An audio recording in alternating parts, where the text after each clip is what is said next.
Банхара саяан гэр алга болчих. Энэ чинь юу машин ингэж хар шөнөөр тоос татуулан хурдалдаг билээ. Говийн ганц цэмгэн манайхаар өнгөрч явсан гийчдийг л зовоож байгаа юм шивтээ. Аха. Та цаад цонхруугаа битгий хараарай. Миний хүүхдүүд айцтай ирээ. Бүү үзэгт. Чи миний цайнаас уусан. Тэгэхээр надаас мултарна гэж байхгүй. Хоёулаа нэгэн ч гэсэн амьд үлдэж магад. Нэгэндээ нуусан мөнгө цаас байвал хэлье. Чи их л Тэгээ яхаа.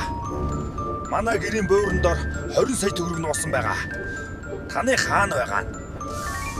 надад байхгүй л дээ.